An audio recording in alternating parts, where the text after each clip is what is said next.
अब हम Gauss's law से रिलेटेड कुछ कॉन्सेप्चुअल क्वेश्चंस डिस्कस करेंगे।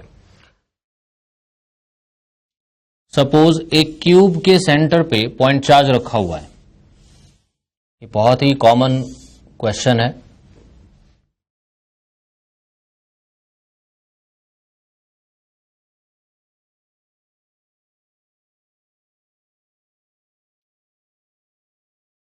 यहां इसके सेंटर पे एक पॉइंट चार्ज रखा है। तो अगर हमें टोटल फ्लक्स बताना है,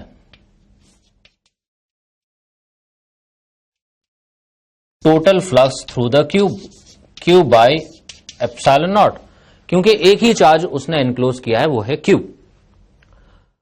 अब अगर ये पूछा जाए फ्लक्स थ्रू ईच फेस,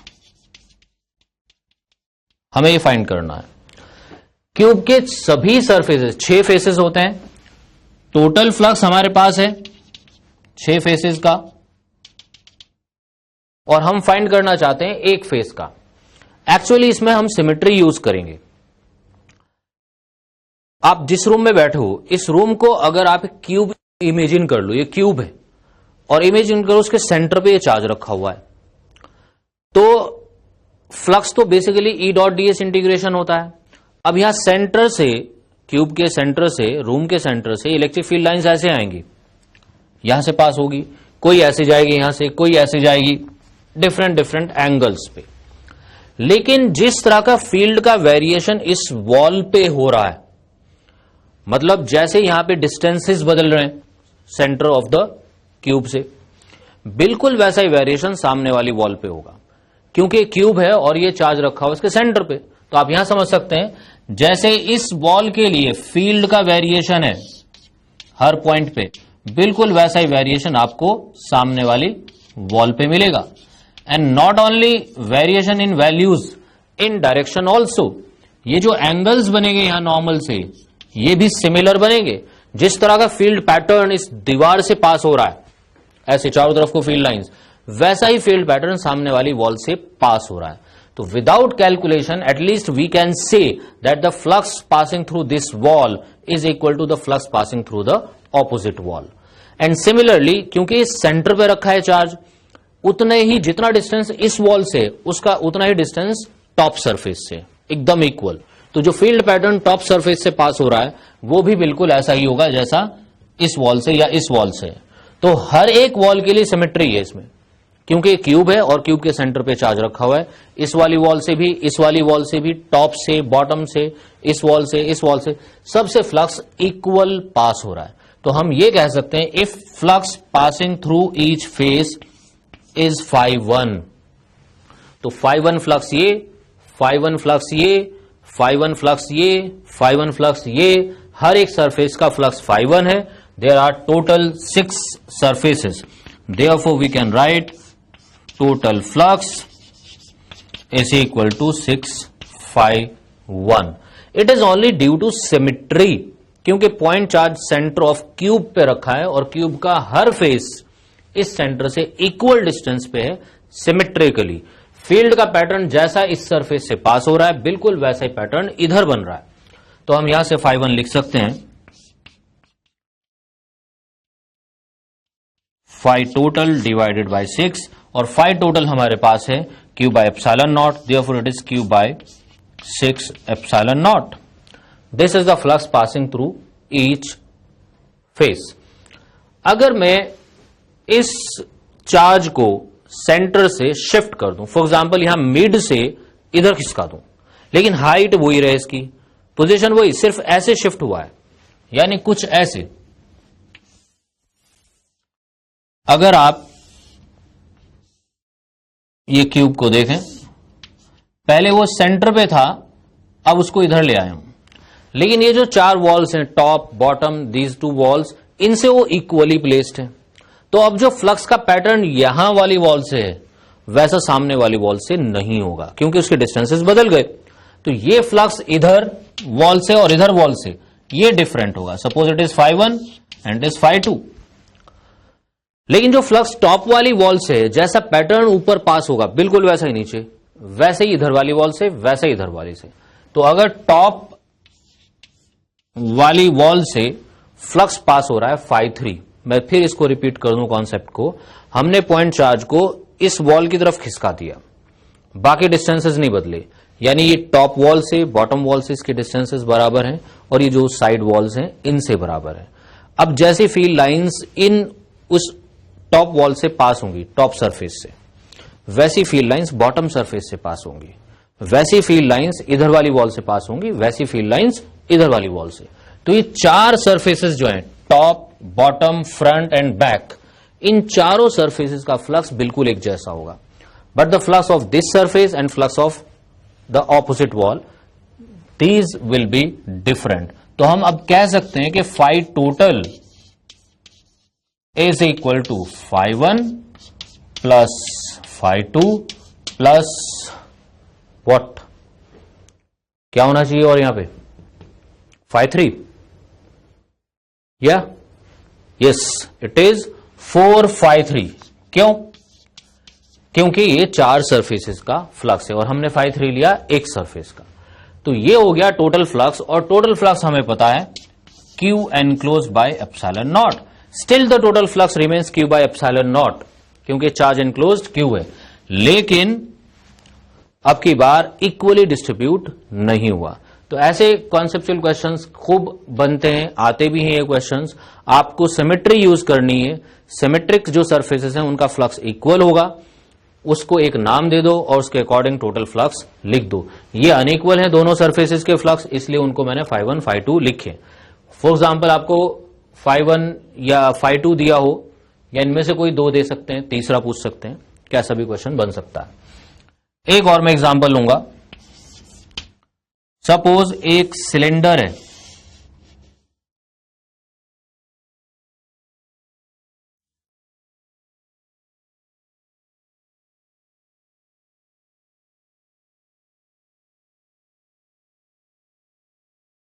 इस सिलेंडर के सेंटर पे चार्ज रखा हुआ है, पॉइंट चार्ज। तो अब फील्ड लाइंस इसकी ऐसे होंगी, इधर से भी जाएंगी फील्ड लाइन, ऐसे भी जाएंगी, इधर से भी जाएंगी, ऐसे जाएंगी एंड सो ऑन। कुछ फील्ड लाइंस कर्व सरफेस से पास होंगी, इससे पूरे सिलेंडर से फील्ड लाइंस पास हो रही हैं। मगर if it is placed at the centre, ये पॉइंट चार्ज, तो जैसा फील्ड का वेरिएशन इस सरफेस से हो रहा है वैसा ही वेरिएशन इस सरफेस से होगा। फील्ड का जैसा पैटर्न यहां मिलेगा आपको, बिल्कुल वैसा ही पैटर्न यहां मिलेगा। तो अगर ये फ्लक्स है φ1 और ये फ्लक्स भी होगा φ1, तब ये कर्व्ड सरफेस का फ्लक्स कुछ और होगा, सपोज इट इज φ3। ये तो चारों तरफ है कर्व्ड सरफेस, तो हर तरफ फील्ड लाइंस पास हो रही हैं उससे, सपोज ये टोटल फ्लक्स है φ3। तो अब टोटल फ्लक्स जो है for the whole cylinder, it is φ1 plus φ1 plus φ3 and total flux is Q enclosed by epsilon nought. तो ऐसे क्वेश्चंस आ जाते हैं, सपोज आपको कह देता है कर्व्ड सरफेस का φ3 है, तो एंड फेस का बताओ, या एंड फेस का गिवन है कुछ, तो कर्व्ड सरफेस का बताओ। तो आपको टोटल भी लिखना है और ये पार्ट्स में लिखना है, तो यहां से कैलकुलेशन की जा सकती है। Obviously it will be 2φ1 plus φ3। एक और मैं एग्जांपल लूंगा। सपोज एक क्यूब के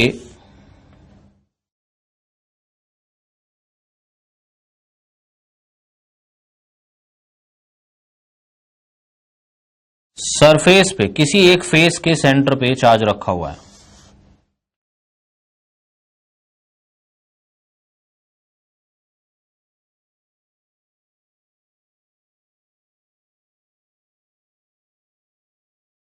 फॉर एग्जाम्पल यहां पे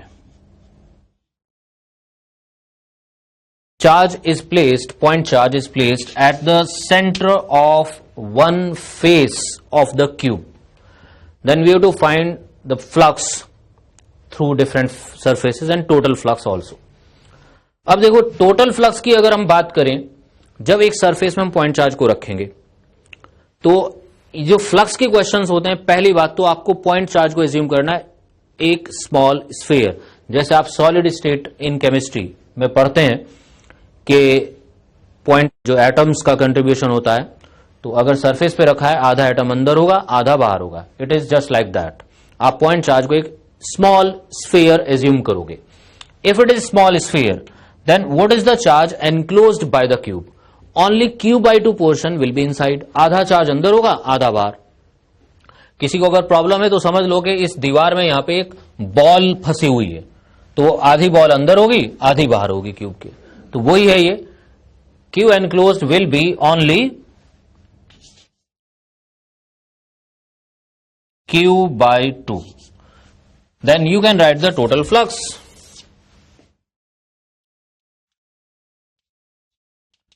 Q enclosed, which is q/2 divided by epsilon naught. So it is q/2 epsilon naught. ये तो बात टोटल फ्लक्स की हुई. अब इमेजिन करो यहां पे पॉइंट चार्ज रखा है इस दीवार के बीच में, तो what will be the flux passing through this wall? थोड़ी देर पहले, कुछ टाइम पहले हमने डिस्कस किया था, if a point charge is placed in a plane surface then the flux passing through that plane surface will be zero. तो इस wall का फ्लक्स जीरो होगा क्योंकि पॉइंट चार्ज इसी वॉल में रखा है. तो इसका तो हो गया फ्लक्स जीरो. अब अगर यहां पे पॉइंट चार्ज रखा है, फील्ड लाइंस यहां से पास होंगी टॉप सरफेस से, बॉटम सरफेस से पास होंगी, साइड वॉल से पास होंगी. क्योंकि ये चारों वॉल से इक्वल डिस्टेंस पे रखा हुआ है सेंटर पे, तो इनका फील्ड पैटर्न जैसा टॉप वॉल से पास होगा वैसा ही बॉटम सरफेस से पास होगा, वैसा ही साइड वॉल से. तो अगर ये एक साइड का कोई सी भी एक वॉल का फ्लक्स, सपोज ये φ1 है, इफ इट इज φ1, तो बॉटम सरफेस का भी फ्लक्स φ1 होगा. तो सभी सरफेसेस के, चारों सरफेसेस के फ्लक्स हो गए φ1. बचा ये सामने वाला सरफेस, इसके फ्लक्स के बारे में क्या कहते हो बच्चों? सामने जो वॉल है यहां से फ्लक्स जाएगा वो डिफरेंट है, उसका फील्ड पैटर्न जो होगा दैट विल बी डिफरेंट. इनका अलग है क्योंकि ये डिस्टेंस तो आधी साइड पे है. अगर क्यूब की साइड a है तो आधी साइड का डिस्टेंस a/2, और वो वॉल इससे कितने डिस्टेंस पे है? a पे. तो ऑब्वियसली जो सामने वाली वॉल है इसका फ्लक्स कुछ और होगा. तो हम इस टोटल फ्लक्स को क्या लिख सकते हैं? टॉप सरफेस का φ1, बॉटम सरफेस का φ1, ये चार सरफेसेस का φ1. तो हम इसको ये भी लिख सकते हैं, इट इज 4φ1 प्लस φ2. तो ये 5 सरफेसेस के फ्लक्स हमने लिख लिए. एक सरफेस ये बचा जिसमें पॉइंट चार्ज रखा है, उसका फ्लक्स होगा 0. तो इस तरह से इनमें से कोई एक दिया हो सकता है तुम्हें, गिवन हो सकता है, और दूसरा पूछ सकते हैं. तो टोटल फ्लक्स लिखो और उसको ऐसे पार्ट्स में डिवाइड करके लिख लो. And another example, if the point charge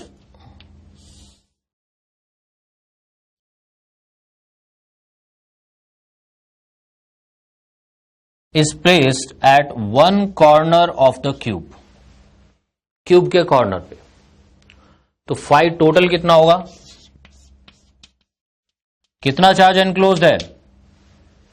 solid state में पढ़ते हो, कॉर्नर पे अगर एक कॉर्नर पे अगर एटम आ जाए तो कंट्रीब्यूशन होता है 1/8. तो it will be q/8 upon epsilon naught. That means q/8 epsilon naught. Now we want to find the flux through each surface. अब देखो, अगर इस कॉर्नर पे हमने सामने वाले कॉर्नर पे चार्ज रख दिया तो ये चार्ज 3 सरफेसेस में तो आ गया ना. It is in the plane of the roof, छत के भी ये प्लेन में है, तो इसका flux 0. It is also in the plane of this wall, तो इसका सरफेस का flux 0. It is also in the plane of this wall. ये 3 सरफेसेस के, 3 फेसेस के प्लेन में है, इसलिए इन तीनों फेसेस का फ्लक्स हो जाएगा 0. मैं अकॉर्डिंग टू दिस डायग्राम लिख देता हूं. टॉप सरफेस का फ्लक्स 0, ये फ्रंट सरफेस जो हमें दिख रहा है इसका फ्लक्स 0, और जो लेफ्ट सरफेस हमें दिख रहा है इसका फ्लक्स 0. 3 फेसेस का फ्लक्स हो गया 0 क्योंकि कॉर्नर पे चार्ज रखा हुआ है और ये कॉर्नर इन तीनों प्लेन्स का है. टोटल फ्लक्स हमारे पास है, 3 सरफेसेस का फ्लक्स हो गया 0, बचे 3 सरफेसेस। कौन कौन से? एक ये वाला, एक बॉटम और एक वो बैक सरफेस। इसके अकॉर्डिंग अगर हम देखें, तुम अगर इसको देखोगे तो तुम्हारे लिए ये कॉर्नर है इधर वाला, उस कॉर्नर के हिसाब से 3 फेसेस का फ्लक्स हो गया 0, बचे वो वाली वॉल, ये वॉल और ये नीचे वाली वॉल। तो जब आप देखोगे फील्ड पैटर्न इन तीनों के लिए सिमेट्रिक आएगा, क्योंकि आप अगर ध्यान से देखो इस कॉर्नर से ये सरफेस ए डिस्टेंस पे, a is the side of the cube, जो बॉटम सरफेस है इससे ए परपेंडिकुलर डिस्टेंस पे है, एक कॉर्नर पे रखा हुआ है। इसी तरह से सामने वाली वॉल इससे ए डिस्टेंस पे है, तो ये डिस्टेंस भी ए डिस्टेंस है, और ये वाली वॉल भी इस कॉर्नर से ए डिस्टेंस पे। तो इन सभी वॉल्स का फ्लक्स इक्वल होगा, ये right most wall, bottom wall और बैक वॉल, इन तीनों के फ्लक्स इक्वल होंगे। Phi of right, phi of back and phi of bottom, इन सभी वॉल्स के फ्लक्स इक्वल हैं। और सपोज ये फ्लक्स है φ1, तो टोटल फ्लक्स देखो ये 6 सरफेसेस हैं, 3 का 0 और बाकी 3 का इक्वल, तो आप टोटल फ्लक्स को लिखोगे 3φ1 equal to this. Total flux is equally divided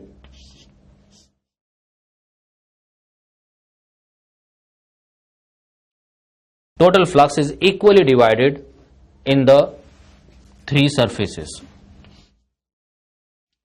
तो फ्लक्स ऑफ ईच सरफेस यहां से आ जाएगा, how much will it be? It will B Q by 24 epsilon nought. तो ये क्यूब के कॉर्नर पे चार्ज रखा हुआ है। ये क्यूब वाले क्वेश्चंस होते हैं जिनमें हम सिमेट्री का खूब यूज करते हैं। एक बार ये सिमेट्री में फिर से रिपीट करना चाहूंगा, इस कॉर्नर को अगर देखो यहां पे चार्ज रखा हुआ है, तो ये चार्ज 3 सरफेसेस में आ गया, 3 प्लेन्स में, टॉप, लेफ्ट और फ्रंट। इन तीनों सरफेसेस का फ्लक्स हो गया 0। बाकी 3 फेसेस जो हैं, बॉटम, राइट और बैक, ये इस कॉर्नर के लिए सिमेट्रिक हैं। तो टोटल चार्ज उन तीनों में इक्वली डिवाइड हो गया। तो टोटल चार्ज लिखने के लिए आपको क्यू का कंट्रीब्यूशन जरूर देखना है। आप इन सवालों में एज्यूम कर लेते हैं ये पॉइंट चार्ज एक छोटे स्फीयर की तरह बिहेव करता है, तो उस छोटे स्फीयर अगर इसको एज्यूम कर लें तो उसके अकॉर्डिंग देख लेते हैं कितना चार्ज अंदर इस सरफेस के आ रहा है।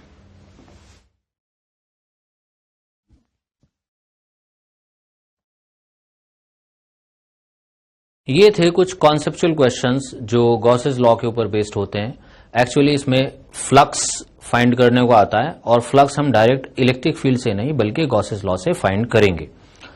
अब गॉसेस लॉ का एक इंपॉर्टेंट यूज है इलेक्ट्रिक फील्ड फाइंड करने में, उसका कॉन्सेप्ट मैं आज डिस्कस करूंगा और नेक्स्ट क्लास में उसको हम अप्लाई करेंगे।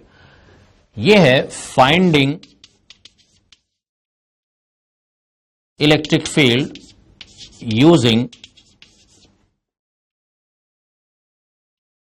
Gauss's law. देखो, जैसे हमें पता है कि फ्लक्स तो ये होता है E डॉट ds इंटीग्रेशन, और अगर क्लोज सरफेस है तो हम यहां सर्कल लगा सकते हैं फॉर क्लोज सरफेस। और क्लोज सरफेस का फ्लक्स हमने गॉसेस लॉ में देखा Q enclosed by epsilon nought. तो कॉन्सेप्ट ये है कि इसमें अगर हमें बाकी सभी चीजें पता है एक्सेप्ट इलेक्ट्रिक फील्ड, तो we can find electric field. But problem यह है कि इलेक्ट्रिक फील्ड क्योंकि यहां अननोन है, और अगर इंटीग्रेशन के अंदर कोई क्वांटिटी ऐसी हो जो अननोन हो, and if it is variable, आपको E का पता भी नहीं है कितना है और ये वेरिएबल भी है, तो इसे सॉल्व नहीं किया जा सकता। तो कॉन्सेप्ट यहीं से अराइज होता है, हम सिचुएशन ऐसी लेंगे जिसमें E कांस्टेंट हो जाए। बस यही कॉन्सेप्ट है इसका एप्लीकेशन जो गॉसेस लॉ का हमें करना है इलेक्ट्रिक फील्ड फाइंड करने में, कि सिचुएशन ऐसी लें जिसमें इलेक्ट्रिक फील्ड या तो हो कांस्टेंट ऑन द सरफेस और ये थीटा भी ज्यादा वेरी ना करे। If electric field is constant on the surface and theta is 0, that means electric field is normal to the surface and its value is constant. तो हम E को बाहर ला सकते हैं, cos 0 1 हो जाएगा, ds इंटीग्रेशन। तो सिचुएशन बन जाएगी ये लेफ्ट साइड में। राइट साइड में Q एनक्लोज्ड हम आसानी से फाइंड कर सकते हैं क्वेश्चन के अंदर। तो E अननोन था, उसको हम इंटीग्रेशन के बाहर ले आए। तो मेन पॉइंट है कि किसी तरह से सिचुएशन ऐसी हो कि इलेक्ट्रिक फील्ड का मैग्नीट्यूड कांस्टेंट हो और थीटा बन जाए 0, तब हम ये कैलकुलेट कर सकते हैं, इलेक्ट्रिक फील्ड को बाहर लाके इंटीग्रेशन कैलकुलेट हो जाएगा। या ऐसा हो कि फ्लक्स ही 0। अगर सपोज एक सरफेस में कई सारे पार्ट्स हैं और किसी पार्ट के लिए फ्लक्स 0 हो जाए तो ये हमारी प्रॉब्लम नहीं है, क्योंकि टोटली 0 हो जाएगा। और अगर कहीं इलेक्ट्रिक फील्ड बचता है, फ्लक्स बचता है, it should come out of the integration. तो नेक्स्ट क्लास में बच्चों हम इसको डिस्कस करेंगे, कॉन्सेप्ट को, इसको एक्सटेंड करेंगे और इसके बेसिस पे हम इलेक्ट्रिक फील्ड फाइंड करेंगे using Gauss's law. And that's all for today. Thank you.